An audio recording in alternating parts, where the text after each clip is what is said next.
कोकणातील प्रत्येक अपडेट जाणून घेण्यासाठी आजच माझे कोकणच्या सोशल मीडिया प्लॅटफॉर्मला लाईक, फॉलो आणि सबस्क्राईब करा. नमस्कार, मी नंदेश खेडेकर. माझे कोकणच्या प्राईम टाइम बुलेटिन मध्ये आपल्या सर्वांचं स्वागत. पाहणार आहोत आजच्या ठळक घडामोडी.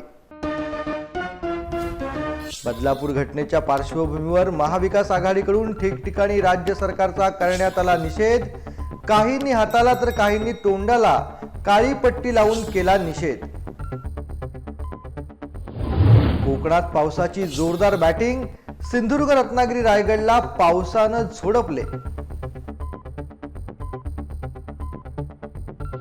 कणकवली येथील मुंबई गोवा महामार्गावरती वागदे येथे हॉटेल मालवणी जवळ अपघात. अपघातात 2 तरुणांचा जागीच मृत्यू. आणि पेण तालुक्यात तालुकास्तरीय कुस्ती स्पर्धा मोठ्या उत्साहात संपन्न. पाहूया सविस्तर वृत्त.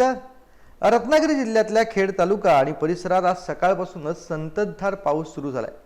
सकाळपासून काही ठिकाणी मुसळधार तर काही ठिकाणी संततधार पाऊस कोसळत आहे. अनेक ठिकाणी सखल भागात पावसाचं पाणी साठलं असून खेड शहरातील गटारे तुडुंब भरून वाहत आहेत.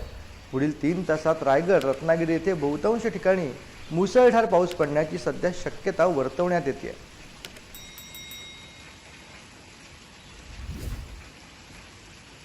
सिंधुदुर्ग जिल्ह्यात काल रात्रीपासूनच पावसाची जोरदार बॅटिंग सुरू आहे. आज सकाळी सुद्धा पावसाची रिपरिप सुरूच असून जिल्ह्यात येलो अलर्ट देण्यात आलाय. मुसळधार पावसामुळे भात शेतीचं मोठं नुकसान देखील झालंय. पावसानं मागील 15 दिवस दडी मारल्याने भात शेती सध्या जोम धरत होती. त्यापूर्वी जवळपास 1.5 महिन्यात जिल्ह्यात पावसानं थैमान घातल्याने भात शेतीचं मोठं नुकसान झालं होतं. काल रात्रीपासून सुरू झालेल्या पावसाने कुडाळ, पावशी, वेताळ बांबर्डे, ओरस येथे पूरस्थिती निर्माण झाली आहे. तर वेताळ बांबर्डे गावातील मुस्लिमवाडी पुलावरती पाणी आल्याने लोकांचा महामार्गाशी संपर्क तुटलाय. तसेच सह्याद्री पट्ट्यात आणि माणगाव खोऱ्यात मुसळधार पाऊस होत असल्याने भंगसाळ, हातेरी, पिटवळ नद्यांना पूरस्थिती सध्या निर्माण झाली आहे. काल संध्याकाळी 6 नंतर पाऊस चालू झाला आहे. तो सबंध रात्र पाऊस लागत आहे आणि पाऊस लागून संपूर्ण पाणी भरलेलं आहे. ही पूरस्थिती दिसत आहे. आणि मागच्या वेळी जेव्हा पाऊस लागलेला तेव्हा सर्व शेती खरडून गेली. आता थोडीशी होती तेव्हा आता या पाण्यामुळे ती नाहीशी होणार. भरपूर शेतकऱ्यांचं नुकसान होऊन जाणार संपूर्ण. कुठे कुठे पाणी आलंय जास्त सांगू शकाल? तुमच्या कुठल्या भागात पाणी आलेलं आहे? त्या रस्त्याच्या त्या पलीकडे यायला जायला बंद झालेला आहे रस्ता. आणि इकडे ह्या बाजूला संपूर्ण पाणी भरलं आहे. ती बघा परिस्थिती दिसते संपूर्ण. नाही, अचानक पाऊस लागल्यामुळे आता प्रशासन काय, आता सकाळ झाली, आता येतील, आता तलाठी येतील किंवा ग्रामसेवक येतील, येऊन आता चौकशी वगैरे करतील, ते सहकार्य करतील. तरी पण हे पावसाचा कसा आहे, अचानक पाऊस लागल्यामुळे काय लोकांना पुढे पाऊल टाकायला मिळत नाही. अचानक रात्रभर पाऊस लागतो, तर सकाळी उठून बघितलं तर पाणी भरलेलं असतो. त्याच्यामुळे लोक करणार काय आणि अधिकारी व काय करणार? तेव्हा त्यांची सुट्टी झालेली असते. ते बिचारे येऊन तरी या करतात, चौकशी करून जातात. तातडीची काय मदत असेल ते शासनाची पोच करतात. सिंधुदुर्ग जिल्ह्यात गेले 15 दिवस पावसानं उसंती घेतली होती. पण आज पहाटेपासून पावसानं तुफान अशी बॅटिंग सुरू केली. सिंधुदुर्ग जिल्ह्याला आज हवामान खात्यानं येलो अलर्ट जारी केला होता. जिल्ह्यातील पीठ-ढवळ नदी, भंगसाळ नदी, हातेरी नदी तुडुंब भरून सध्या वाहते. या नदीचं पाणी शेतीत गेल्याने पुन्हा एकदा शेतकऱ्यांचं नुकसान होणार आहे. येथील जनजीवन देखील सध्या विस्कळीत झालंय. या मुसळधार पावसामुळे ठिकठिकाणी सखल भागात देखील पाणी साचलंय. वाहन चालकांसह पादचाऱ्यांनी या पावसाच्या पाण्याचा फटका बसलाय. तर कुडाळ शहरातील कोकण रेल्वे रस्ता आणि मुख्य हायवे नजीकचा रस्ता पाण्याखाली गेल्याने वाहतूक देखील ठप्प झाली होती. कुडाळ तालुक्याला पावसानं सध्या झोडपून काढल्याचं चित्र पाहायला मिळत आहे.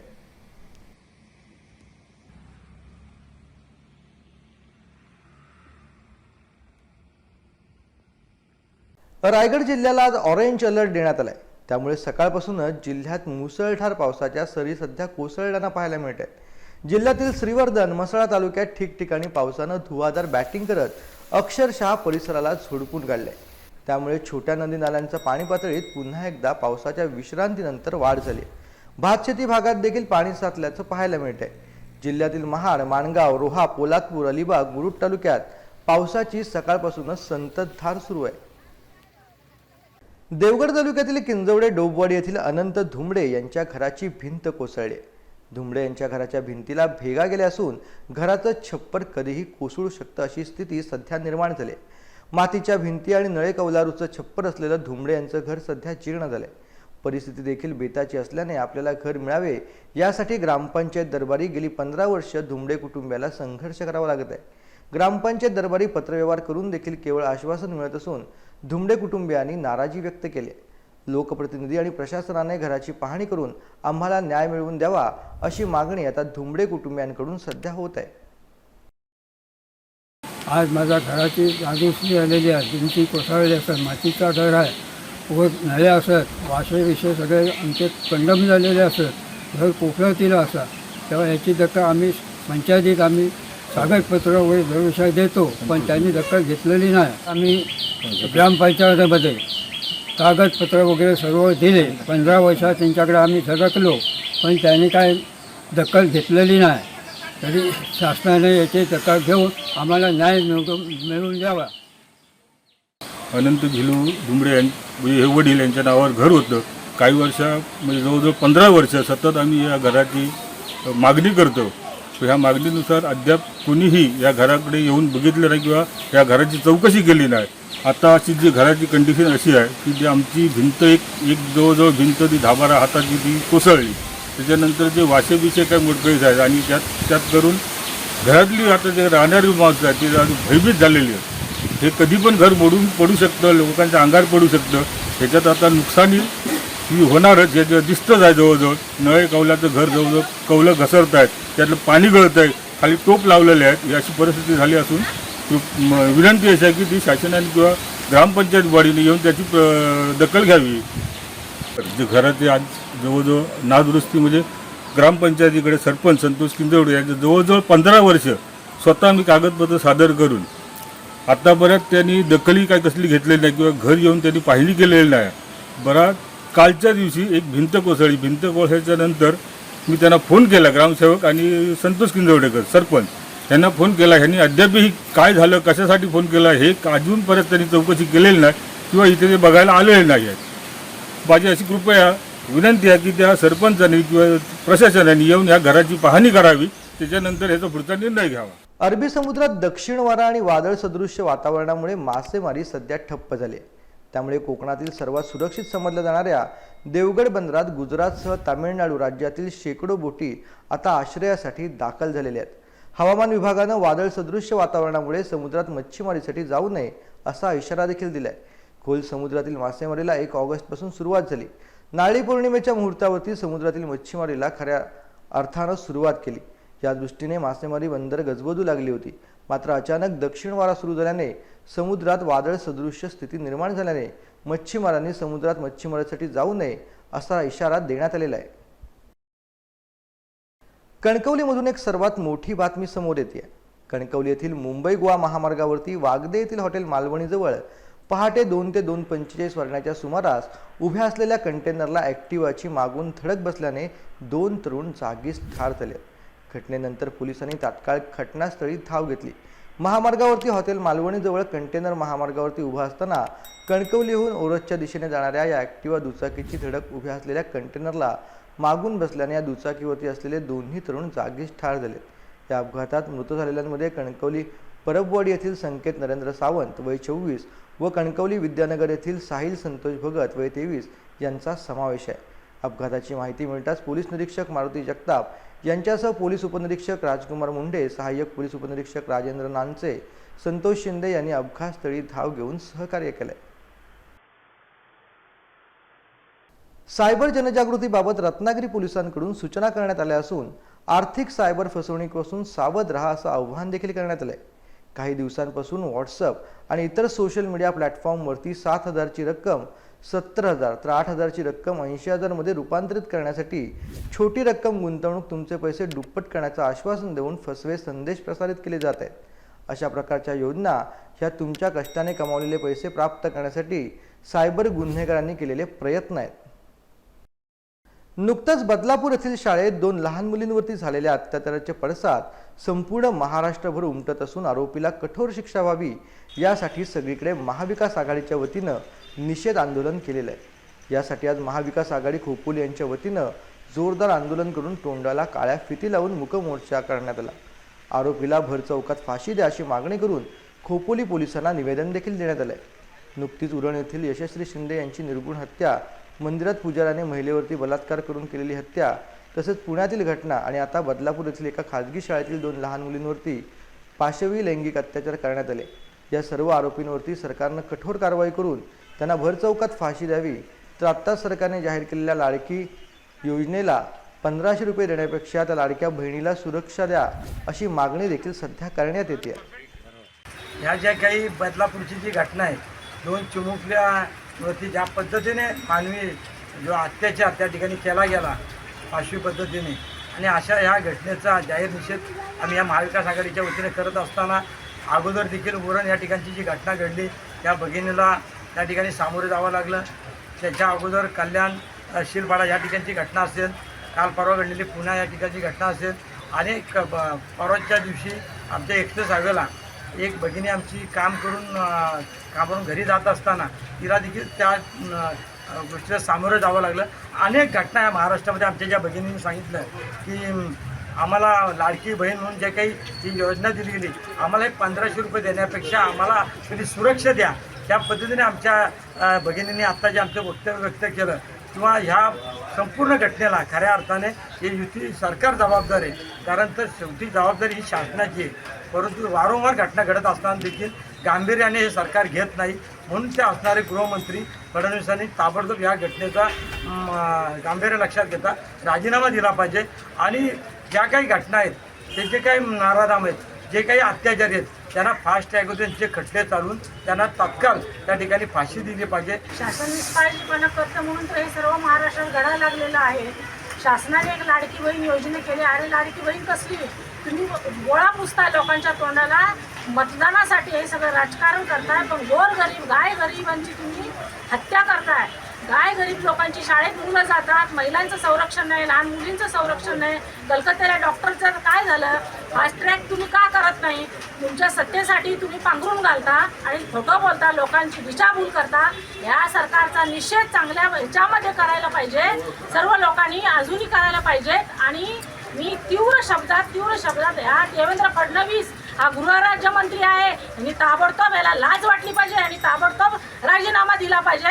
हा जो मुख्यमंत्री आहे हा नुसता खोटं नाटक सांगतो, बोलतो मावळमध्ये 2 महिन्याच्या पूर्वी फाशीची शिक्षा दिली, त्याला जाऊन विचारा कोणाला फाशी दिली। खोटं बोलणारा हा मुख्यमंत्री महाराष्ट्राचा आहे। तीव्र शब्दात मी निषेध व्यक्त करते। महिला काँग्रेस, रेखा जाधव। असं सांगू इच्छितो की जी 1500 रुपये देऊन जी योजना दिलेली आहे, ती योजना न देता आम्हाला सुरक्षा देणं ही फार महत्त्वाची आज झालेली आहे। कारण जर अशा घटना ह्या वारंवार होत आहेत आणि या घटनेला फास्ट ट्रॅक कोर्टात ज्यावेळेस भारतात एखादी घटना अशी घडेल की फास्ट ट्रॅक कोर्टामध्ये तात्काळ फाशी एखाद्याला झाली आहे, त्यावेळेस तो अशी विकृती करणारा 10 वेळा नाही 100 वेळा विचार करेल की अशा घटना झाल्या नाही पाहिजेत। म्हणून आम्ही आज महाविकास आघाडीच्या वतीने आज निवेदन दिलेलं आहे की गृहमंत्र्यांनी तात्काळ राजीनामा देणं गरजेचं आहे आणि शिक्षण मंत्र्यांनी सुद्धा राजीनामा देणं गरजेचं आहे। बदलापूर येथील अल्पवयीन मुलीवरती झालेल्या अत्याचाराच्या निषेधार्थ आज रत्नागिरी जिल्ह्यातल्या खेडमधील लोटे आवाशी या ठिकाणी शिवसेना उद्धव बाळासाहेब ठाकरे पक्षाच्या वतीने काळ्या फिती लावून निषेध व्यक्त करण्यात आला। त्याचप्रमाणे घोषणा देऊन अशा वृत्तीचा निषेध करण्यात आला। हा निषेध पंचायत समितीचे माजी सभापती तसेच उपजिल्हा प्रमुख पप्पूशेठ आमरे व महिला जिल्हा संघटक अरुणाताई आमरे यांच्या नेतृत्वाखाली झाला। आवाशी फाटा या ठिकाणी बदलापूर येथील घटनेच्या निषेधार्थ तर अशा नराधामांना पाठीशी घालणाऱ्या सरकारचा देखील निषेध करण्यात आला। यावेळी शिवसेना उद्धव बाळासाहेब ठाकरे गटाचे विष्णुवंत आमरे, मच्छिंद्र गोवळकर, चेतन वारणकर, SK आमरे, तालुका प्रमुख विजयराव साळुंके, विभाग प्रमुख बबलू आमरे, राजेंद्र घाग, बाबा शेठ कदम, सतीश भाऊ आमरे, जयेश पालांडे, नाना आमरे यांसह शिवसेना उद्धव बाळासाहेब ठाकरे गटाचे असंख्य पदाधिकारी आणि कार्यकर्ते उपस्थित होते। आघाडी सरकारच्या निषेधार्थ घोषणा करत अत्याचार करणाऱ्या त्या नराधामाच्या विरोधात तीव्र घोषणाबाजी करत अशा नराधामांना फाशीची शिक्षा झाली पाहिजे अशी मागणी शिवसेना उबाटा गटाचे महिला संघटक सौ अरुणा आमरे व उपजिल्हा प्रमुख पप्पूशेठ आमरे यांनी केले। बदलापूर घटनेचा निषेध म्हणून महाविकास आघाडीतर्फे रत्नागिरी येथे तोंडावरती काळी पट्टी बांधून महायुती सरकारचा जाहीर धिक्कार करण्यात आला। यापूर्वी महाराष्ट्र बंदची हाक देण्यात आली होती, परंतु मुंबई उच्च न्यायालयाने बंद करता येणार नाही असा निर्णय दिल्याने अखेर नेते व कार्यकर्त्यांनी संपूर्ण महाराष्ट्रभर तोंडाला काळ्या पट्ट्या लावून सरकारचा जाहीर धिक्कार केलाय। रत्नागिरी येथे आयोजित धिक्कार आंदोलनामध्ये विलास चाळके, कुमार शेट्टे, बंड्या साळवी, बशीर मृतुजा, नौशीन काजीसह महिला मोठ्या संख्येनं सहभागी झाल्या होत्या. आणि खऱ्या अर्थानं आज ही फक्त बदलापूरपुरती मर्यादित गोष्ट नाही आहे, तर मला वाटतं साधारणपणे प्रत्येक जिल्ह्यामध्ये त्या अशा प्रकारच्या गोष्टी घडत आहेत. त्याच्यामध्ये अकोलामध्ये आहे, काल मुख्यमंत्री कोल्हापूरला असताना कोल्हापूरमध्ये एक 9 वर्षा मुलीचा अशाच पद्धतीनं निर्घृण खून झालेला आहे. आणि हे सगळं बघितल्यानंतर कुठेतरी महाराष्ट्रातल्या जनतेचा आवाज हा दाबण्याचा प्रयत्न हे सरकार करतंय असं निश्चितपणे आम्हाला वाटतंय. खरं तर आज संपूर्ण महाराष्ट्र बंदची हाक दिली होती, पण माननीय उच्च न्यायालयानं हा बंद रद्द केल्यामुळं, बंद करू नका अशा प्रकारच्या सूचना दिल्यामुळं आम्ही बंद न करता जनतेच्या मनातल्या ज्या भावना आहेत त्या भावना निश्चितपणे कुठेतरी बाहेर आल्या पाहिजेत. आणि एवढ्यासाठीच आणि हा जो अत्याचार झालेला आहे आणि अशा पद्धतीनं संपूर्ण महाराष्ट्राभर हे चाललं आहे आणि हे सरकार असंवेदनशील सरकार आहे, त्यांचा निषेध करण्यासाठी आणि हा जे आरोपी आहेत त्यांना फाशी शिक्षा होण्यासाठी आज आम्ही काळी फीत बांधून आम्ही हे आंदोलन करतोय. बदलापूर घटनेच्या निषेधार्थ आज लांजा बस स्टँडवरती महाविकास आघाडीकडून निषेध व्यक्त करण्यात आलाय. बदलापूर घटनेतील आरोपीला फाशी देण्याची मागणी महाविकास आघाडीकडून सध्या करण्यात आली. तोंडाला काळ्या फिती बांधून मूक आंदोलन करत निषेध देखील व्यक्त करण्यात आलाय. यावेळी महाविकास आघाडीचे उपजिल्हा प्रमुख जगदीश राजापकर, तालुका प्रमुख संदीप दळवी, राष्ट्रवादी शरदचंद्र पवार गटाचे बापू जाधव, काँग्रेस लाजा तालुका अध्यक्ष श्रीकृष्ण हेगिस्ते, रवी राणे, नागेश कुरूप, अकबर नाईक, नगरसेवक स्वरूप गुरव, रवी डोळस, मांडवकर, पदाधिकारी, कार्यकर्ते यावेळेला मोठ्या संख्येनं उपस्थित होते. सिंधुदुर्गात बदलापूर घटनेच्या निषेधार्थ महाविकास आघाडीच्या वतीनं काळ्या फिती लावून राज्य सरकारचा निषेध करण्यात आला. उबाडाचे आमदार वैभव नाईक यांच्या नेतृत्वाखाली कणकवली येथील डॉक्टर बाबासाहेब आंबेडकर पुतळ्याजवळ निदर्शने देखील करण्यात आली. मिंदे भाजपा हटाव, बेटी बचाव अशा प्रकारच्या घोषणा देत आज आंदोलन शांततेत झालंय. मात्र येत्या काळात महिलांवरती होणाऱ्या अत्याचाराविरोधात तीव्र आंदोलन छेडण्याचा इशारा आमदार वैभव नाईक यांनी सरकारला दिलाय. सुरक्षिततेच्या दृष्टीने सिंधुदुर्गात महत्त्वाच्या शहरात कडेकोट पोलीस बंदोबस्त देखील ठेवण्यात आलाय. जी काय ठाणे जिल्ह्यातील बदलापूरमध्ये जी घटना झाली त्या घटनेचा संपूर्ण महाराष्ट्रामध्ये निषेध व्यक्त करण्यासाठी काल बंदचं आवाहन केलं होतं आणि त्या बंदला संपूर्ण महाराष्ट्रातल्या जनतेने पाठिंबा दिला होता. परंतु ज्या सदावर्त्यांनी सातत्याने सरकारच्या बाजूने अनेक वेळा कोर्टात गेले, त्या सदावर्त्यांनी कोर्टात गेल्यामुळे 4 तासात न्यायालयाने निर्णय दिला की हा दंप बेकायदेशीर आहे आणि त्यामुळे आम्ही तो बंद मागे घेतला. परंतु आज सगळीकडे उद्धवजी ठाकरे, शरदचंद्रजी पवार यांच्या मार्गदर्शनाखाली संपूर्ण महाराष्ट्रामध्ये आंदोलन करण्याचं त्या ठिकाणी ठरवलं आहे आणि त्याला लोकांचा पाठिंबा मिळतो आहे. खरं तर अशा घटना महाराष्ट्रामध्ये घडता कामा नये. याआधी ज्या ज्या घटना घडल्या त्यावेळी कुठल्याही पक्ष सत्तेत असला तरी लोकांनी विरोध शांततेच्या मार्गाने बंद ठेवून मोर्चा काढून केला आहे. आज पण सिंधुदुर्ग जिल्ह्यामध्ये सुद्धा शांततेच्या मार्गाने आंदोलन करण्यासाठी सुद्धा जिल्हाधिकाऱ्यांनी 2-2 महिने या ठिकाणी 143 कलम लावत आहे. काल हे आंदोलन घोषणा झाल्यावर ताबडतोब 143 कलम लागलं आहे. हे कुठेतरी ह्या जिल्ह्यातील लोकांची दडपशाही करण्याचा प्रसंग आहे. जर या संदर्भात आज जर आंदोलनाला सुरुवात झाली तरी हे आंदोलन थांबणार नाही. त्या पीडितांना, महिलांना न्याय मिळाल्याशिवाय हे आंदोलन थांबणार नाही. वेंगुर्ले येथे बदलापूर घटनेच्या निषेधार्थ महाविकास आघाडीच्या वतीनं काळ्या फिती लावून राज्य सरकारचा निषेध करण्यात आला. यावेळी राष्ट्रीय काँग्रेसचे सिंधुदुर्ग जिल्हाध्यक्ष इर्शाद शेख, उबाडा शिवसेनेचे तालुका प्रमुख यशवंत उर्फ बाळू परब, शहर प्रमुख अजित राऊळ, सावंतवाडी विधानसभा मतदारसंघ महिला संपर्क संघटक सुकन्या नरसुळे, उपतालुका उमेश नाईक, अल्पसंख्याक तालुका प्रमुख रफिक बेग, माजी उपनगराध्यक्ष अस्मिता राऊळ, शैलेश परुळेकर, मकरंद गोंधळेकर, उपशाखा प्रमुख महादेव काजरेकर, स्वाती सावंत, जास्मिन फणसोपकर, अरुणा मांडे, तुळस विभाग प्रमुख संदीप पेडणेकर, राष्ट्रीय काँग्रेस शहर अध्यक्ष प्रकाश डिसोलकर यासह सेनेचे काँग्रेसचे कार्यकर्ते यावेळेला उपस्थित होते. जी परिस्थिती या महाराष्ट्रामध्ये आणि देशामध्ये स्त्रियांच्या बाबतीत होत आहे ती का होत आहे याची विचार सर्वसामान्य नागरिकांनी करण्याची गरज आहे. कारण बलात्काऱ्यांना, स्त्रियांवर अत्याचार करणाऱ्यांना या देशामध्ये प्रतिष्ठा मिळवून दिली जाते आणि ही भाजपच्या माध्यमातून मिळवून दिली जाते. जेव्हा 9 वर्षाच्या मुलीवर बलात्कार होतो तर बलात्काऱ्यांच्या बाजूने भाजपचे पदाधिकारी रस्त्यावर उतरतात, हे सुद्धा निंदनीय आहे. त्याचप्रमाणे ज्या वेळेला एका भाजपचा आमदार सेनगर नावाचा बलात्कार करतो, त्याच्यासुद्धा समर्थनासाठी भाजपचे पदाधिकारी रस्त्यावर उतरतात. गुजरातमध्ये ज्या 11 लोकांना बलात्काराच्या खटल्यामध्ये शिक्षा होते, त्यांची शिक्षा 15 ऑगस्टला माफ करून त्यांचा पेढे भरून आणि हार घालून भाजपच्या वतीने सत्कार केला जातो. अशा पद्धतीने बलात्काराला जर सन्मान प्राप्त करून दिला जात असेल तर ह्या घटना वाढल्याशिवाय राहणार नाही. म्हणून आम्ही ते भाजपचा पण निषेध करतो, केंद्र सरकारचा आणि राज्य सरकारचा निषेध करतो. आज या ठिकाणी महाविकास आघाडीच्या वतीने निषेध नोंदवण्यात आलेला आहे. कारण आज संपूर्ण महाराष्ट्र बंदची हाक महाविकास आघाडीच्या माध्यमातून देण्यात आली होती, परंतु माननीय उच्च न्यायालयाने दिलेल्या आदेशाचं पालन करून या ठिकाणी आम्ही फक्त कुठल्याही प्रकारची घोषणा किंवा आवाज न करता या ठिकाणी निषेध नोंदवलेला आहे. कारण महाराष्ट्रामध्ये ज्या पद्धतीनं ज्या महिलांची असुरक्षितता आहे आणि महिला आज आपल्या पूर्णतः कुठल्याही परिस्थितीत त्यांना प्रशासनाचा किंवा जे नराधम आहेत त्याला धाक नाही, त्यामुळे ह्या सगळ्याचा गोष्टीचा निषेध म्हणून आम्ही या ठिकाणी मुख्य मोर्चा तोंडाला काळी पट्टी बांधून कुठल्याही प्रकारची घोषणा न देता या ठिकाणी नोंदवलेला आहे. पेण तालुकास्तरीय सन 2024-25 शालेय कुस्ती या क्रीडा स्पर्धेची सुरुवात क्रीडा संकुल पेण या ठिकाणी करण्यात आली. युवा नेते तथा समाजसेवक रुपेशदादा पाटील यांच्या हस्ते श्रीफळ वाढवून स्पर्धेची सुरुवात झाली. पेण तालुका कुस्ती स्पर्धा आयोजक श्री अरुण डोंगर, दिवेकर सर, अक्षर विद्यालय हमरापूर क्रीडा शिक्षक यांनी या स्पर्धा उत्तम रीतीने पार पडल्या. तसेच या स्पर्धेमध्ये उपस्थित प्रायव्हेट हायस्कूल पेण क्रीडा शिक्षक श्री SM वळवी, सुयोग मोकळ, GK म्हात्रे, वाशी हायस्कूलचे क्रीडा शिक्षक यावेळेला उपस्थित होते. कुस्ती स्पर्धक विद्यार्थी क्रीडा संकुलचे कामगार रघुनाथ म्हात्रे काका उपस्थित होते. तसेच पेण तालुका क्रीडा स्पर्धा समन्वयक निलेश पाटील, शारदा विद्या मंदिर कासू सहशिक्षक या सर्वांनी उपस्थिती दर्शवली व स्पर्धा यशस्वीपणे पार पाडण्यात आणल्या. सदर स्पर्धा पेण तालुका क्रीडा संकुल येथे संपन्न झाल्या. यामध्ये पेण तालुक्यातील private high school, Sarojini school, KSS school, अक्षर विद्या मंदिर, न्यू इंग्लिश स्कूल या शाळांनी सहभाग घेतला होता.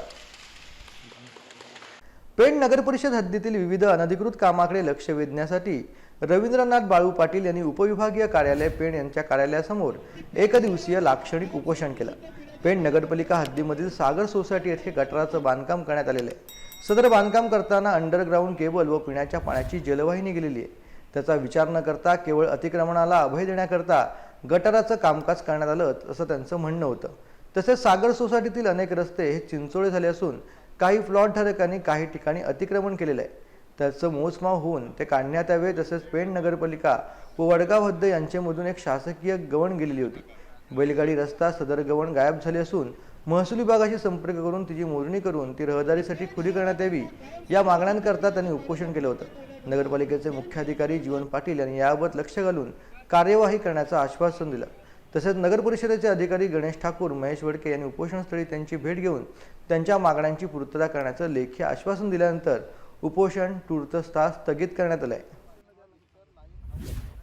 या बाबतीमध्ये जे गटाराचं काम घेतले नगरपालिकेने, ती घरांची लाईन जी आहे त्याला एक प्रकारे अतिक्रमणाला अभय देण्यासाठी समोरच्या बाजूने घेतले की जिकडे एकही घर नाही आहे तिथून पाण्याची पिण्याची लाईन गेलेली आहे, तिथून अंडरग्राऊंड जे केबल गेलेली आहे हे मी त्यांच्या निदर्शनात 2 वेळा आणलं तरी पण त्याची दखल त्यांनी घेतली नाही. त्यामुळे मला या ठिकाणी उपोषणाला बसून हा न्याय मागावा लागलेला आहे. तसंच रस्ते अत्यंत चिंचोळे झालेले आहेत. काही ठिकाणी अतिक्रमणाचे म्हणजे कॉन्क्रीटचं बांधकाम करून केलेले आहेत तर काही ठिकाणी मांडव घालून केलेले आहेत आणि रस्ते पूर्ण अडवण्याचा हा प्रयत्न केलेला आहे. तर ते सुद्धा मोकळं करावं अशी मी त्यांना या उपोषणाद्वारे विनंती केलेली आहे. तसंच शासकीय गवण होती बैलगाडीचा रस्ता, तो सुद्धा गायब झालेला आहे. तो शोधून यांनी मला द्यावा अशी एक या निवेदन देऊन त्यांच्याकडे मी विनंती केलेली आहे. त्या पद्धतीने त्यांनी आज मला या ठिकाणी उपोषणाला बसलेल्या असताना मला त्यांनी लेखी स्वरूपामध्ये या ठिकाणी पत्र देऊन आश्वासित केलेले आहे आणि लवकरात लवकर याबाबतीत कारवाई करू असं त्यांनी सांगितलेलं आहे. या ठिकाणी सर्व शिवसैनिक किंवा पदाधिकारी आलेले आहेत, त्याचप्रमाणे माझे मित्रपरिवार आले, त्यांनी मला या उपोषणाला चांगल्या प्रकारे प्रतिसाद दिला आहे. त्याबद्दल त्यांचाही धन्यवाद व्यक्त करतो. पोलिसांनी, शासकीय कर्मचारी सहकारी त्यांचाही धन्यवाद व्यक्त करतो. या ठिकाणी जे दिलेलं पत्र आहे किंवा आश्वासन आहे, यात 15 दिवसामध्ये कारवाई न झाल्यास पुन्हा मी आता जे उपोषण केले त्यापेक्षा उग्र स्वरूपाचं आंदोलन आणि उपोषणासाठी उतरणार आहे याची नगरपालिकेने नोंद घ्यावी. आता वेळ झाले माझे कोकणच्या प्राईम टाईम बुलेटिनमध्ये इथंच थांबण्याची. मात्र तुम्ही कुठेही जाऊ नका, पाहत राहा फक्त माझे कोकण.